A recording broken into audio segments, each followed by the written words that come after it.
नमस्कार, मी राहुल कुलकर्णी. ही जी सगळी टीम आहे ना, ही लगानची टीम आहे.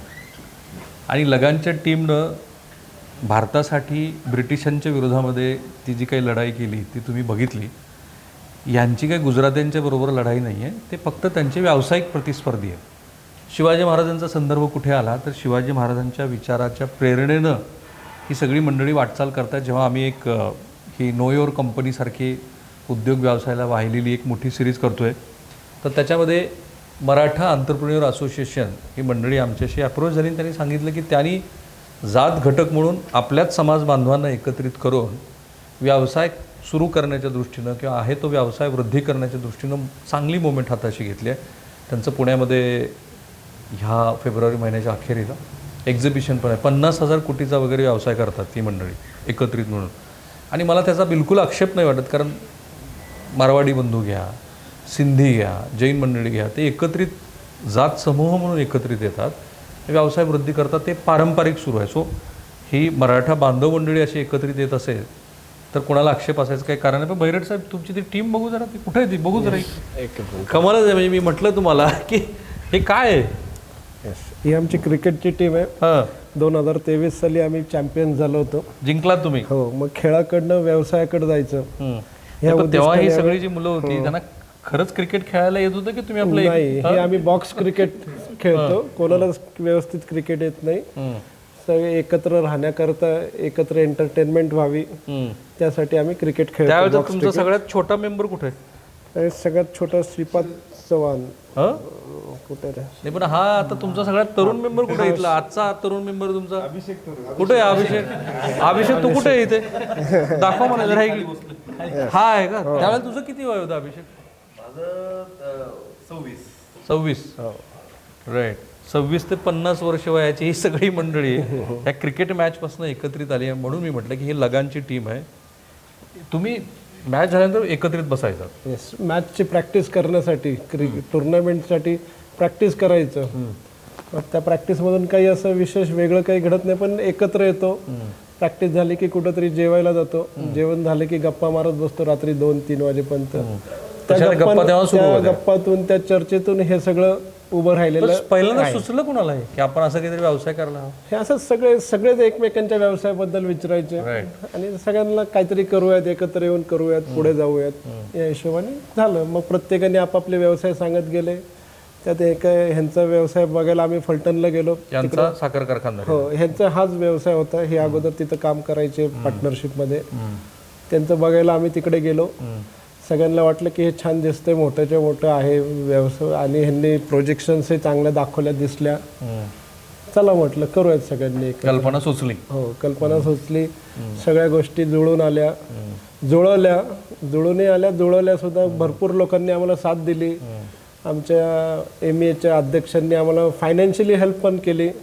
जस्ट एक म्हणलं, आप्पा जरा एक 50 लाख रुपये पाहिजेत. त्यांनी असेच पाठवून दिले. हो, आमचे अरुण आप्पा निमन, त्यांनी जस्ट फोन केला, आप्पा जरा असे 50 लाख कमी पडतात, पाठवता का? लगेच पाठवले. पुढच्या अर्धा-पाऊण तासात त्यांनी पैसे पाठवले होते. एक मिनिट. आणि हे मराठा एंटरप्रेन्योर संघटनेचं एक काम जे महाराष्ट्राला माहिती नाही ते मी आता तुम्हाला सांगतो. मध्ये ज्या वेळेला पूरग्रस्तांसाठी मदत जमा करायची ठरली, ह्या मंडळींनी थोडी की नाही 1 कोटी रुपयाची निधी जमा केला, संकलित केला.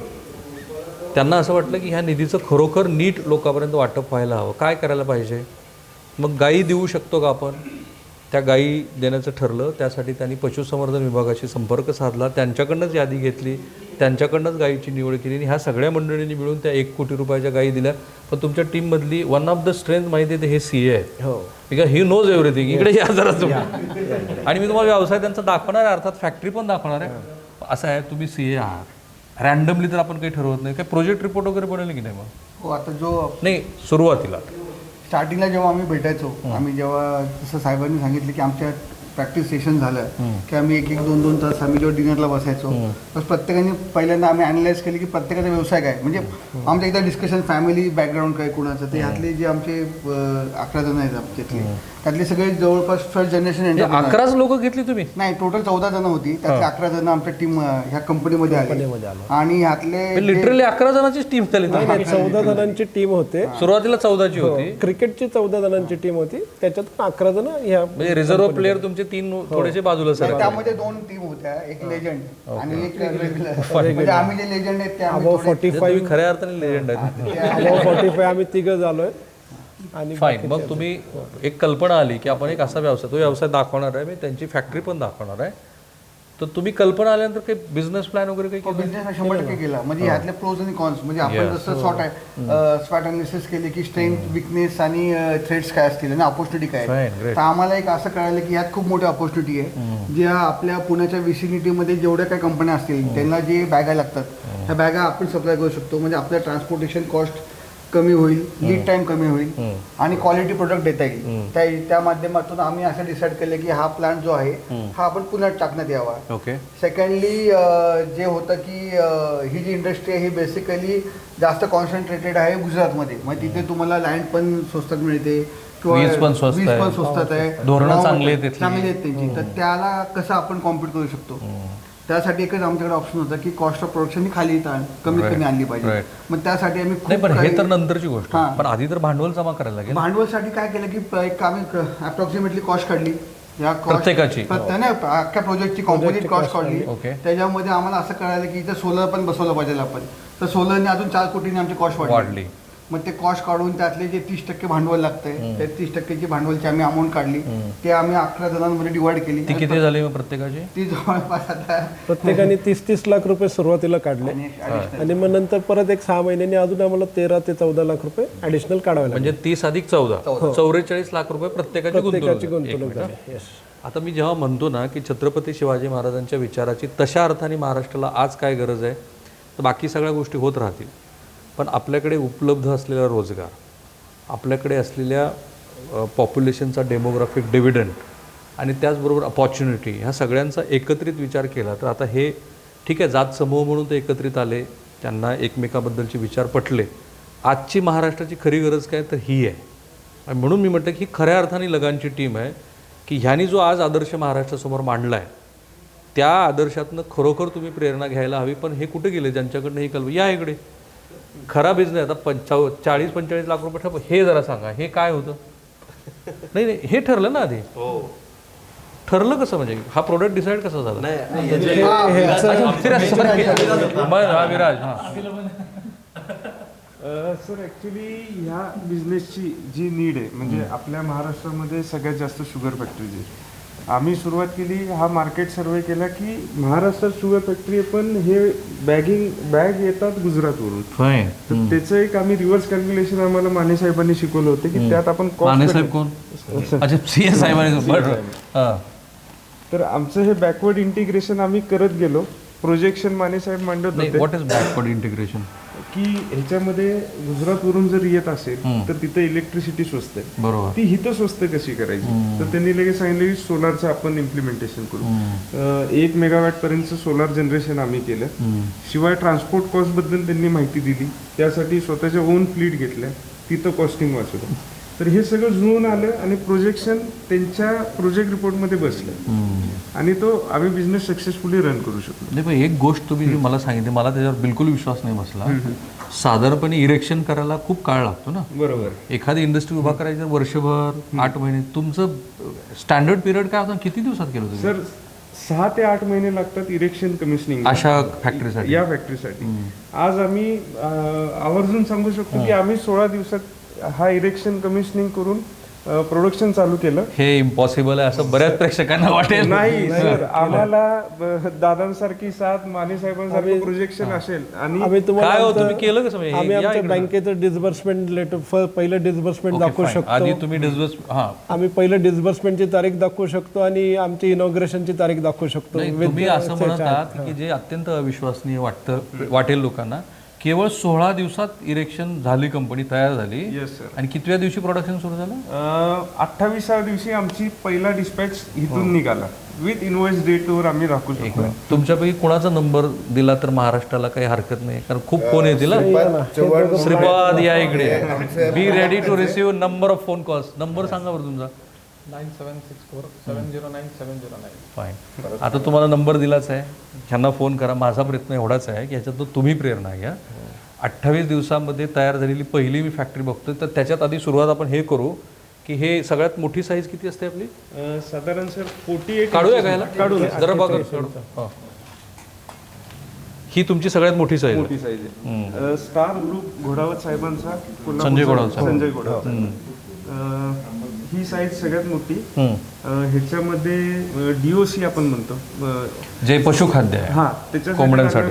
रॉ मटेरियलचं पॅकेजिंग ह्याच्यात होतं. ओके. ही साईज किती आहे म्हणा? ही 48 इंचेस आहे. ओके. आणि नंबर ऑफ साईज आपण किती बनवतो? आपल्याकडे स्टँडर्ड बघितलं तर 20 इंचेस पासून 48 इंचेस पर्यंत आपण करतो. आणि कुठल्या कुठल्या व्यवसायासाठी ते चालतं? त्याच्यामध्ये शुगर आलं, sugar packaging, cattle feed, poultry feed, त्याच्यानंतर फर्टिलायझर, आणि आम्ही एक आता PVC पाईप फिटिंग म्हणजे या बघूया जरा ते पण.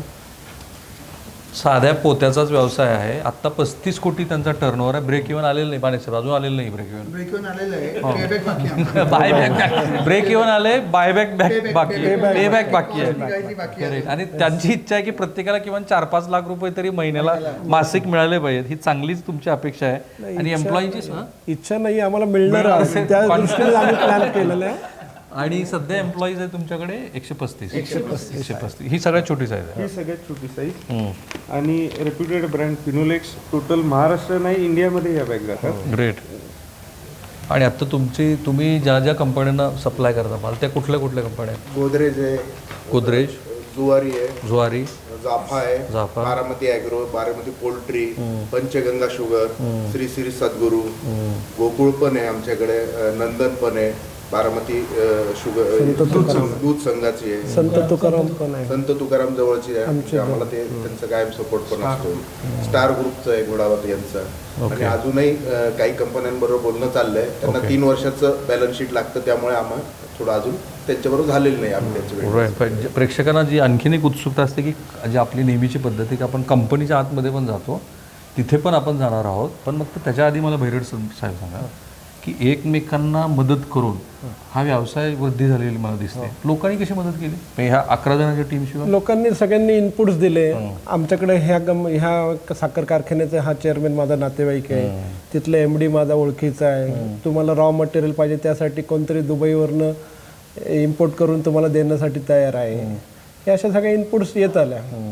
आणि त्याच्यामुळे आम्हाला पण तो जो उत्साह आला की अरे वा, आपण काही एकटं पडणार नाहीये, आपलं डन झालेलं, आपण पुढं जाणार आहोत.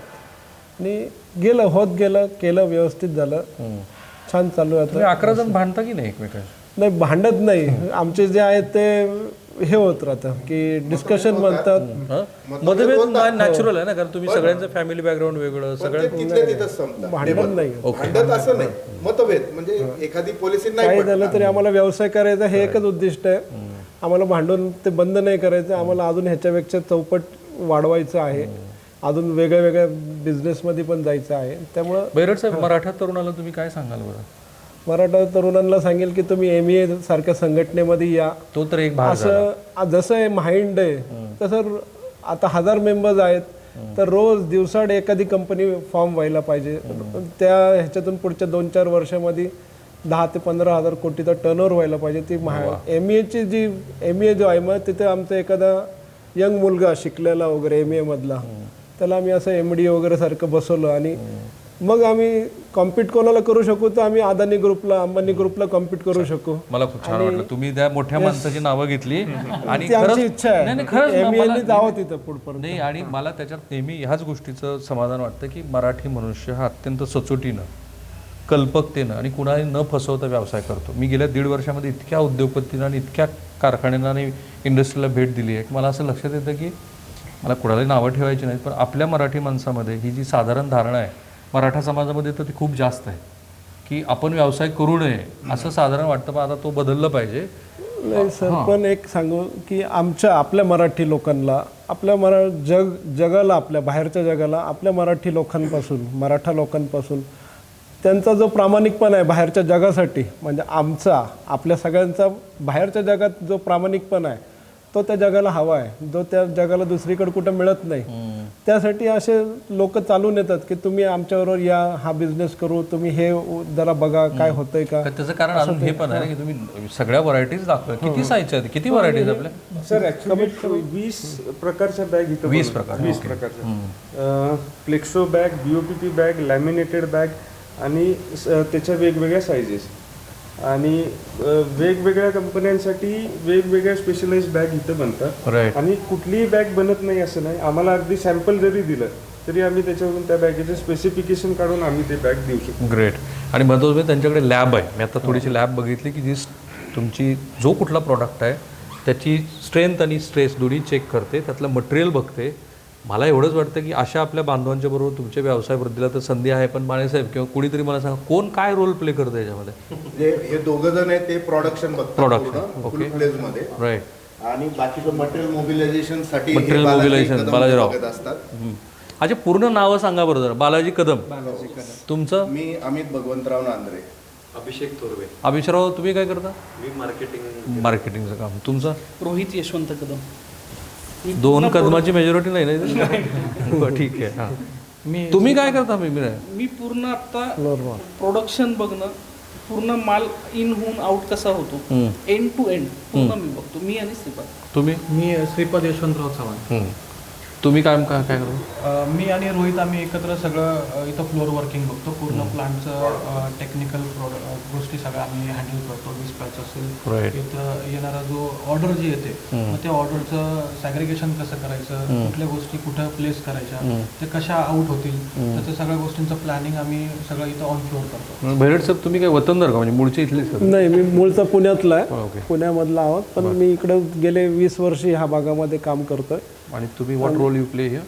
मी असं एक तर सगळ्यांना एकत्र आणतो, बसवतो, दर आठवड्याला 15 दिवसांनी गोळी बांधायची जी वरची सुतळी आहे ते तुम्ही आहे? मीटिंग करतो, आपलं इनकमिंग आउट गोईंग व्यवस्थित चालू आहे की नाही ते बघतो, ट्रॅकवर आहे की नाही. ओके. सगळ्यांना सांगतो हे येणं बाकी आहे, हे देणं बाकी आहे. तुम्ही मोदी सगळे यांचं ऐकता काही? हो, ऐकतात, सगळं ऐकतात. आपल्या इकडं डिबेट असेल, पण जे काय असलं आम्ही त्यांच्या तोंडावर आमच्या इथं व्यवसाय कमी, आमची आपुलकी जास्त आहे.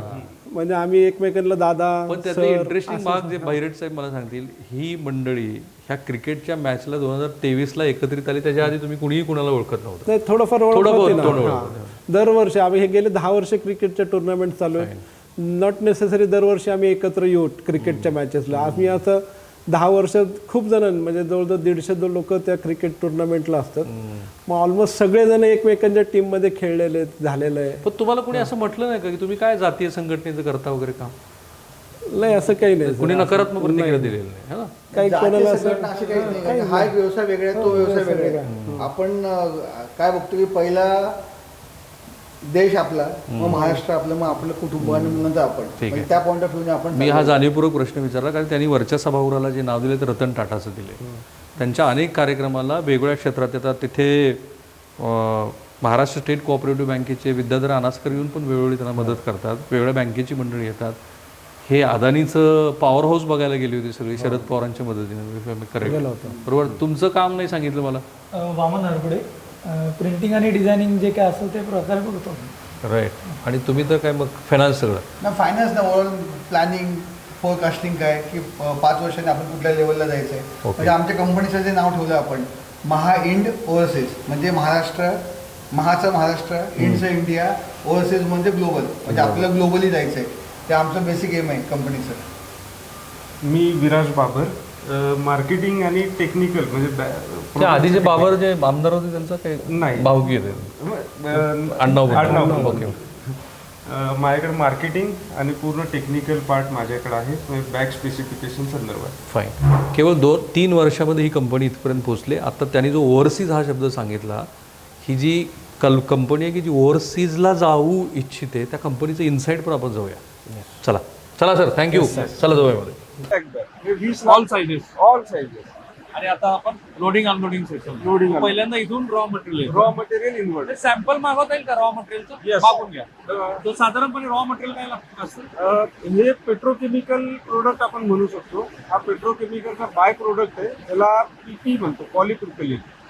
तर हा रिफायनरी म्हणजे रिलायन्स, MRPL, HPCL या पेट्रोकेमिकल इंडस्ट्री हे बाय प्रोडक्ट बनवतात. तर ते आमच्यासाठी रॉ मटेरियल. फाईन मग ते इथे आलं इथे पुढे रॉ मटेरियल आलं की त्याचं स्टोरेज, त्याच्यासाठी स्टोरेज आम्ही या बाजूला केलेलं आहे. आणि टेपलाईन म्हणून एक जो पार्ट आहे त्याच्यामध्ये ते ग्रॅन्युअल आपण इन्व्हर्ट करतो. टेपलाईन टेपलाईन ओके मग हे इथे आले इथं आलंय. हे रॉ मटेरियल सेक्शन. ओके हे पाईप काय हे सर हा रोल आहे, हा फॅब्रिक रोल आहे. हा म्हणजे एक मिड प्रोडक्ट आहे, त्याला फिनिशिंग करून आपण डिस्पॅच करतो. So, पहिल्यांदा आलं तुमचं ग्रॅन्युअल ग्रॅन्युअल आहे. ते आले पुढे ग्रॅन्युअल स्टोरेज झाले. हे स्टोअर केलं तुम्ही ग्रॅन्युअल की पहिल्यांदा अशा पद्धतीची बॅगची फॅक्टरी तुम्ही बघत आहात. प्रेरणा घ्या. तुमच्याकडे ज्या आता वेंडर्स आहेत जे ह्या व्यवसायाशी निगडीत आहेत असे किती वेंडर्स आहेत? 6 लोक आम्हाला सप्लाय करतात. सगळे मराठी आहेत का बाहेरचे? नाही, बाहेरचे पण आहेत. पण त्यांच्यासारखेच आम्ही आमचे मराठी 2 जण तयार केले. त्यांना म्हणलं की त्याच टर्म्स कंडिशनवर तुम्ही पण आमच्याशी आणखी 4 मराठी येऊ शकतात जर त्यांनी तुमची गरज भागवली तर बरोबर ना? Yes sir. सो इथे आलं हे ग्रॅन्युअल ग्रॅन्युअल हे इथे हा हे इथे काय होतं मग ग्रॅन्युअल? स्टोर होतं. एवढं फक्त स्टोअर स्टोरेज आलेलं मटेरियल ऍज पर रिक्वायरमेंट 12 टनाची ऑर्डर दिली तर 12 टन आलं का नाही हे इथं सगळं स्टोअर करून आपण ते दाखवत स्टोअर आहे त्यांना. पुढे आपण जायचंय ते या बाजूला. सो हे स्टोअर झाल्यानंतर जशी गरज आहे जशी रिक्वायरमेंट आहे पोत्याची बरोबर. पण मला एक सांगा कोणत्या कोणत्या इंडस्ट्रीला सध्या अशा पोत्याची गरज आहे? इंडस्ट्री सर इंडस्ट्री म्हटलं तर शुगर इंडस्ट्री आहे, कॅटल फीड आहे, पोल्ट्री फीड आहे, फर्टिलायझर आहे. त्याच्यानंतर पाईप फिटिंग मध्ये आता या बॅगची खूप गरज आहे. गुजरातचं जे मार्केट आहे या प्रोडक्शनचं म्हणतो त्याच्यात आणि तुमच्यात काय फरक आहे? गुजराती मॅन्युफॅक्चरर जे बनवत आहेत ते आणि तुमच्यात काय फरक आहे? क्वालिटीमध्ये क्वालिटी प्रामाणिकपणा आहे. तो तर आता मी सांगतो. मिक्सिंग करावं. गुजरातवाले मिक्सिंग करतात. आपण मिक्सिंग कसलं मिक्सिंग? जे रॉ मटेरियल असतं त्याच्यात पण पीटी मध्ये काहीतरी फिलर वगैरे टाकतात. So, तुमच्याकडे जो आहे तो क्वालिटी प्रोडक्ट आणि गुजराती मंडळीपेक्षा तुम्ही जास्त विश्वासार्ह पद्धतीने Yes, देता. आणि एवढ्या सगळ्या इंडस्ट्रीला त्याची गरज आहे. सो इथून रॉ मटेरियल आलं पुढे हे आहे टेपलाईनचं इनपुट. हा हे आहे टेपलाईन साठी लागणारं इनपुट सेक्शन. हे रॉ मटेरियल ग्रॅन्युअल्स आहे. ग्रॅन्युअल्स. येस. हे पेट्रोकेमिकल पदार्थ आहे पेट्रोकेमिकल आणि जो क्रूड ऑइलचा बाय प्रोडक्ट. ओके याचा अर्थ असा की क्रूड ऑइल इंडस्ट्रीमध्ये ज्या काही उलटापालटी होतील त्याचा ह्याच्यावरती परिणाम होईल. हो ना. ते दरामध्ये पण त्याचा बदल होईल. येस. बरोबर. त्याला काय म्हणतो तुम्ही तुमच्या भाषेत? आम्ही असं म्हणतो की ह्या म्हणजे ह्याची जी किंमत आपल्याला सेट करायची समोरच्यांना देण्यासाठी ही कन्व्हर्जन कॉस्टवर घेतो. कन्व्हर्जन म्हणजे त्याला पण त्याच वेळेला कळेल की फायनल रेट केव्हा जो क्रूड ऑइल वरती क्रूड ऑइलवर रेट इथे आलो होतो आपण. पुढे इथं काय होतं मला आता आम्ही जी ट्रान्सपरन्सी ठेवायची जसं दादांनी सांगितलं की आम्ही क्वालिटीला महत्व देतो. तर आमच्याकडे एक ग्रॅव्हिमॅटिक म्हणून एक मशीन आहे. ग्रॅव्हिमॅटिक मशीन मध्ये एखाद्या कस्टमरनी सांगितलेला फॉर्म्युला म्हणजे त्याच्यात मिक्सिंग त्याला जे अपेक्षित आहे तसं त्याची स्ट्रेंथ आणि स्ट्रेंथ हे सुद्धा आमच्या इथं मॅन्युअल हाताने मिक्स होत नाही. मशीनद्वारे आपण ते सेट करतो. ही मशीन आणि ह्याच्यामध्ये 1 वर्षाचा डेटा स्टोर राहतो. उद्या तुम्ही जे मला स्पेसिफिकेशन सांगितलं ते तुम्ही मला 1 वर्षात कधी येऊन चेक करू शकता तुम्ही तेवढंच टाकले का नाही. या मशीन तुम्ही शोधल्या कुठून? सर ही एक R&D आहे, एक टीम आहे. त्या टीमला एक रिक्वायरमेंट दिली जसं बालाजी टेक्नोक्रेट आहे की तुम्ही हे शोधा. ओके. हा पार्ट इथे संपला. Yes. पुढं ह्या पार्ट मध्ये आपली जो धागा आहे त्या ग्रॅन्युअल पासून जो धागा बनवायचा आहे तो ही टेपलाईन मध्ये निघतो. ओके. आता इथून हा धागा बनायला सुरुवात झाली. ग्रॅन्युअल मेल्ट झाल्यानंतर कटिंग झाले. त्याच्यानंतर ओव्हन हिटिंग झाले. हिटिंग किती टेम्परेचरला हिट करायचं? टेम्परेचर साधारण बघा आपण ह्याच्यामध्ये सेट करतो. हे दाखवा. हे काय 300 टेम्परेचर साईडला दिसलं 165 डिग्री सेल्सिअसला ह्याला हिट केलं. त्या ग्रॅन्युअल पासून जो धागा बनला तो जो धागा बनला त्याला हिट केलं. हिट केल्यानंतर पुढे काय? हीट केल्यानंतर परत कोल्ड केला, पुन्हा थंड केला, ओके कारण त्याची स्ट्रेंथ बनवली आपण. ओके जरा दाखवा हे पुढे आपल्या पिक्चर. याची स्ट्रेंथ वाढवण्यासाठी कोल्ड केला, हिट केलं मग कोल्ड केला. त्याच्यामुळे त्याची ताकद वाढली वाढली. त्या धाग्याची. जागेची पुढे ह्याला वाइंडर म्हणतो आपण. याला वाईंड करणं. हा. या या बाजूला. पहिल्यांदा अशी फॅक्टरी तुम्ही बघत आहात आणि त्या फॅक्टरीमध्ये तुम्हाला खूप गोष्टी अशा दिसतात की ज्या नव्या आहेत. महाराष्ट्रातल्या तरुणांसाठी उद्योगी होण्याच्या गोष्टी नव्या. इथं काय होतं? आपण बनवलेला धागा हा वाइंडिंग होतोय. वाइंडिंग म्हणजे धागा त्या कुंडाळा कुंडाळाचा.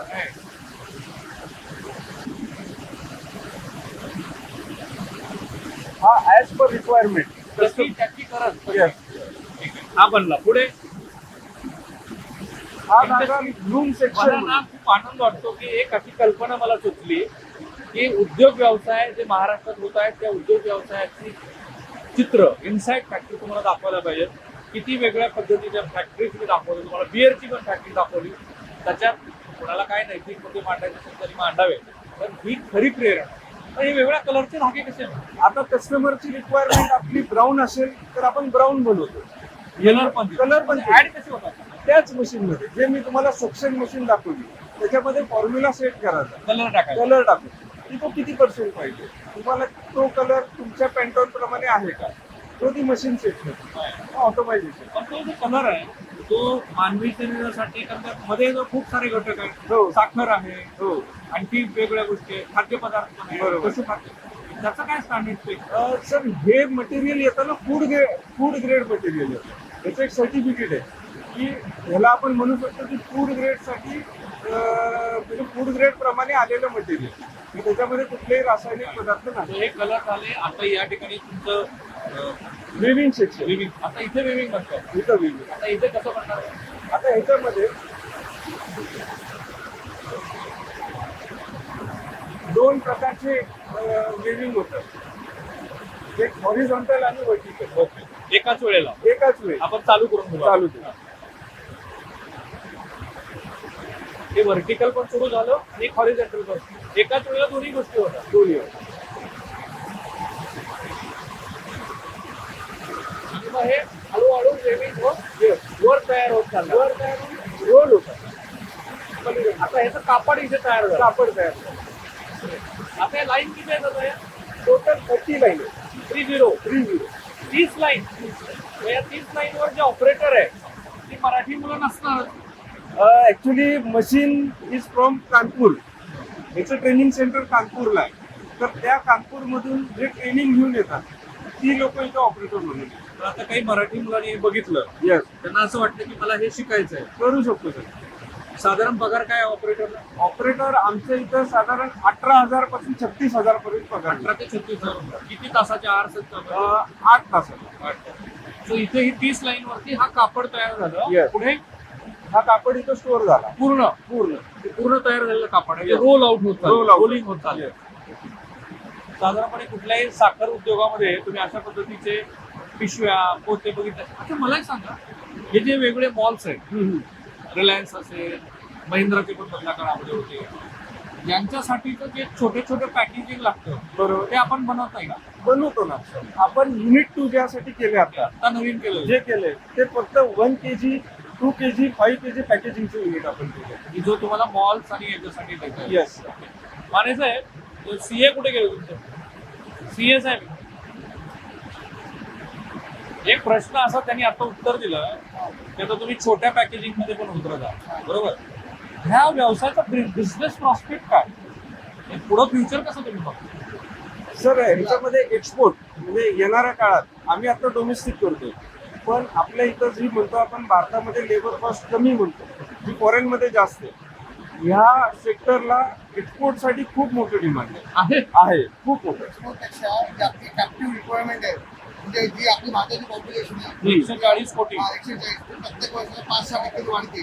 त्यामुळे आपलं फूड कन्झम्पन वाढणार आणि आमचं जे प्रोडक्ट आहे ते directly link to what you are saying की तुमच्यासारख्या अनेक कंपन्या महाराष्ट्रामध्ये होऊ शकतात, 100% होऊ शकतो. बरोबर? आणि महत्वाचं काय की जसं आता ओव्हरसीज मार्केट जसं विराज म्हणला, ओव्हरसीज मार्केटला पण खूप चांगली डिमांड आहे. तर आमचं एक आता प्लॅन असं चाललंय की आपलं जे प्रोडक्शन होईल त्यातलं 20 ते 30% आपण एक्सपोर्टरला फोकस केलं पाहिजे. पण विराज, एक्सपोर्ट जर करायचं असेल तर तुमची क्वालिटी ही सुपर फाईन असायला पाहिजे. बरोबर. तुम्ही काय करता इथे? आम्ही क्वालिटीसाठी आमच्या इथं ऑटोमायझेशनला आम्ही महत्व दिलेलं आहे, जे मी तुम्हाला दाखवलं.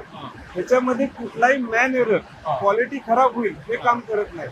जे काय असेल ते मशीन सेटिंगने आपण केलेलं आहे, त्याच्यामुळे क्वालिटी डाऊन होईल या गोष्टी होत नाही. आणि किती कलरचे, किती रंगाचे आपण प्रकार बनवून देऊ शकतो पोती? तर जी रिक्वायरमेंट आहे ती, जर तुम्ही मला ब्लॅक जरी सांगितलं तरी ब्लॅक बनेल, ब्ल्यू जरी सांगितलं ब्ल्यू बनेल, येलो बनेल. कलरला काही बंधन नाही, ऍज पर कस्टमर रिक्वायरमेंट. कितीही कलरचं बनवता येईल. ज्याच्या पण जनरली डिमांड कुठल्या कलरची? White आणि brown. तर उष्णता कमी करतो. Yes. सो आता ह्या ठिकाणी आपण आहोत, इथं ते बनलं. पुढे पुढं ह्याच्यानंतर या रोलसाठी ब्रँडिंग म्हणजे प्रिंटिंग प्रिंटिंग करून त्याचा कोणाचं प्रिंटिंग सेक्शन आपण बनवलेलं आहे वेगळा. या सगळ्या व्यवसायामध्ये मुलींचं प्रमाण किती आहे? म्हणजे मुली हा व्यवसाय करू शकतात का? सर करू शकतात. ह्याच्यामध्ये म्हणजे मुली म्हणण्यापेक्षा महिलांसाठी आता काही महिला टेलरिंग मध्ये जर एक्सपर्ट असतील तर आपण एक फिनिशिंगसाठी महिलांना आपण तो स्कोप देऊ शकतो. बघा, एकाच वेळेला किती कलरचे इथे कापड बनतात. या बाजूला इथे व्हाईट आहे, पुढे येलो आहे. कुठला कलर आहे? ब्ल्यू. त्याच्या पुढे त्याच्या पुढं येलो कलर. असे एकदम 7-8-10 कलरची लाईन चालू आहे. येस, बरोबर. बरोबर ना? या सगळ्या मटेरियल मध्ये कॅपिटल इन्व्हेस्टमेंट मशीन मध्ये किती आहे? साधारण 15 कोटी पर्यंत. 15 कोटी. टोटल जागेसहित इन्व्हेस्टमेंट जागेसहित म्हटलं तर आपण 22 कोटी पर्यंत इन्व्हेस्टमेंट. जागा त्यांची बैठक आता त्याचं ह्याच्यामध्ये काहीतरी मूल्य धरायला लागेल. डिपॉझिट दिलं त्यांना, ते डिपॉझिट आहे. पण महत्वाचं काय की जे 15 कोटी म्हणला त्याच्यामध्ये 4 कोटी रुपये आपलं सोलर इन्स्टॉलेशन आहे. ते मायनस केलं तर 11 कोटीला आपल्याला हा प्रोजेक्ट पडलेला आहे. 11 कोटी. 11 कोटीची गुंतवणूक आहे की ज्याच्यात हा प्रोजेक्ट उभा राहतो. आता इथून पुढे आल्यानंतर आपल्याला आहे तो प्रिंटिंग. आता इथून पुढचा आहे तो हा आहे लायनर प्लांट. लायनर दाखवा. लायनर म्हणजे काय? शुगरला मॉइश्चर न पकडण्यासाठी एक जी लेअर आतमध्ये हे असते. दाखवा. हे मॉइश्चर पकडू नये म्हणून काय करायचं? एक दाखवतो. लायनर एकदा सांगतो. शुगरला मॉइश्चर लागतं, त्यासाठी एक इनर पार्ट म्हणून असतो बॅगच्या आतमध्ये. बॅगच्या आतमध्ये. तो ह्या प्लांट मध्ये होतो. ह्याला लायनर प्लांट म्हणू शकतो आपण. ह्याचं बॅग सुद्धा- तयार झाल्यानंतर पुन्हा इथे आणायची आहे. हा हे लायनर. हे बघा, मॉइश्चर पकडू नये म्हणून. म्हणून yes, right. हे बॅग मध्ये पूर्ण आतमध्ये जाईल. आतमध्ये जाईल. याच्यात तुमचा तयार झालेली जी बॅग आहे, रोल. ही बॅग रोल तो आला आणि प्रत्यक्षामध्ये प्रिंट होते. Yes. दाखवा. एका साईडने रोल लावला आणि दुसऱ्या बाजूने प्रिंट केला. पलीकडून लावलाय रोल. येस. हा. आणि तिकडनं याच्यावरती प्रिंट लावला. तुमचं रॉ मटेरियल आल्यापासून ते बाहेर पूर्ण फिनिश्ड प्रॉडक्ट जाईपर्यंत एकाच ठिकाणी सगळ्या गोष्टी. येस. पुढे कोणाला जायची गरज कुठेही नाही. नवीन तिथून प्रिंटिंग साठी बाहेर जावं वगैरे नाही. असा सगळा प्रकार. मला त्या लोकांचं खरंच कौतुक वाटलं. कोणाला काही माहिती नाही या व्यवसायात कशा अर्थाने लौकिक अर्थाने. त्याच्यानंतर त्यांना ही कल्पना सुचली क्रिकेट मॅच खेळताना, आणि त्या मॅच मधलं हे आत्ताचं जे दृश्य रूप दिसतं किती मोठी, किती बैरेट साहेब, किती जागा आहे? 70,000 स्क्वेअर फीट आहे. आणि त्यातलं ऍक्च्युली इरेक्शन कंपनी प्रोडक्ट हे किती आहे? कन्स्ट्रक्शन जागा 4 एकर आहे, त्याच्यामध्ये 70,000 फुटाचा शेड आहे. ओके, 70,000 मोठं. सो इथे प्रिंट तयार झाली. विराज, हे जे आहे ते आता बॅग कटिंग सेक्शन. आता ही आमची क्वालिटी टीम आहे. ही दरवेळी मॉनिटरिंग करत असली की आपण केलेलं जे आहे म्हणजे त्याची स्ट्रेंथ बरोबर आली का, त्याचं सगळं स्पेसिफिकेशन बरोबर आहे का, किती क्वांटिटी. बॅच जी आहे तुमची त्या प्रत्येक बॅचचं इथं नोंदणी करायची. ते FDA ला वगैरे कळवावं लागतं ना? BIS म्हणून आहे, ब्युरो ऑफ इंडियन स्टँडर्ड. त्याचं रजिस्ट्रेशन आम्ही केलेलं आहे आणि त्या नॉर्म्स नुसार आम्ही चालतो. ते 9,000 वगैरे अजून पोहोचलेलं आहे. ISO आहे. ISO नाही. ISO मध्ये. आणि हे तुमचं आता फायनली ही आहे मॅन्युअल स्टेज. आता ऑटोमॅटिक बॅक कटिंग सेक्शन काय होतं इकडे दाखवा तुषार, हे दाखवा हे काय होत आहे. हे इनर लाइनर इन्सर्ट होते बॅगेमध्ये. हा तो जो तुम्हाला हा. मॉइश्चर साठीचा भाग होता कसा होतो बघा जरा तिकडे दाखवा. हे घेतली एक काय पंचगंगा शुगर फॅक्टरीची बॅग आहे. ही सगळी मुलं आली कुठून. ही सर ट्रेंड पर्सन आहे. युपी वरून आलेली आहेत, झारखंड वरून आलेली आहेत, बिहार वरून आलेली आहेत. ग्रेट. आणि मग आता फायनली आता हे ऍक्च्युअल मध्ये बॅग इथं कट होती आणि इथं फिनिशिंगला जाते आणि फायनल स्टेजला पॅकिंगला जाते, बेल पॅकिंगला. हा एक फोटो तुम्ही घेऊ शकता. हे काय होतं बॅग बॅग कट होती. तुषार हे दाखवा. हा रोल लावला, प्रिंटेड रोल, आणि इथं ऑटोमॅटिक कटिंग झालं. म्हणजे इथं सुद्धा मॅन्युअल वर्क नाहीये सर. त्याच्यात ॲटोमायझेशन किती टक्के आहे. 80% ऑटोमॅटिक. हा 80%. 80% ऑटोमॅटिक. मलाही आनंद वाटतो की अशा पद्धतीच्या कल्पनांना प्रत्यक्षात मूर्त रूप येतं आणि ते मूर्त रूप इथपर्यंत पोहोचतं की ज्याच्यातनं इतक्या लोकांना रोजगार मिळतो आहे, इतका मोठा टर्नओव्हर होत आहे, बिझनेस प्रॉस्पेक्ट पण त्याच्यात दिसत आहे. तर फायनली आपण त्यांचं जे डिस्पॅच आहे त्या डिस्पॅचमध्ये पण जाऊ. फायनल प्रोडक्ट आहे की भाई मेरे फिनोलेक्स. वा.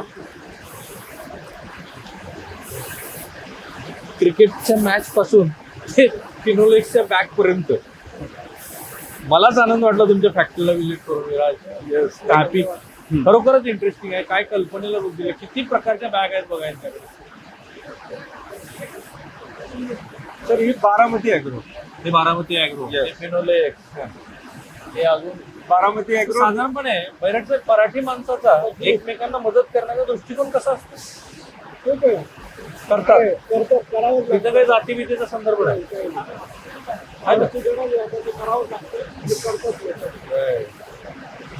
Refined sugar. Baramati agro refined sugar, Baramati agro white sugar. आणि आता आपण आहोत तो section packaging section. Finally packaging. डिस्पॅचला आलो. जिथे सुरुवात केली होती तिथेच आपण आहोत. ग्रेट. हा थांबूया आपण इथे. ज्या पद्धतीनं मी तुम्हाला उद्योग व्यवसायाची एक मालिकाच दाखवतोय, त्या मालिकेचा माझा प्रयत्न असा आहे की तुम्हालाही कल्पना सुचाव्या. जे लोक आम्हाला अप्रोच झाले त्याच्यातनं दी बेस्ट महाराष्ट्राच्या हिताचं ते दाखवण्याचा प्रयत्न आहे. मला ह्या सगळ्या टीमचं खरोखर कौतुक वाटलं की वेगवेगळ्या घरात जन्मलेली, ज्यांची अपब्रिंगिंग जी सगळ्यांची वेगळी आहे. प्रत्येक जास्तीत जास्त शिक्षण काय तुमच्या टीममध्ये. हे CSI कडून. आता मी IT मध्ये होतो. तुम्ही IT मध्ये MBA केलं, त्यानंतर SAP केलं, SAP केलं. आणि बाकीच्यांचं शिक्षण साधारण बाकीच्यांचं ऍक्च्युली सगळे वेल एज्युकेटेड. म्हणजे दादा स्वतः सिव्हिल इंजिनिअरिंग केलेलं. पायनियर तुमचा सिव्हिल. त्याचं MBA डिग्री होतं. हा डबल इंजिनियर आहे.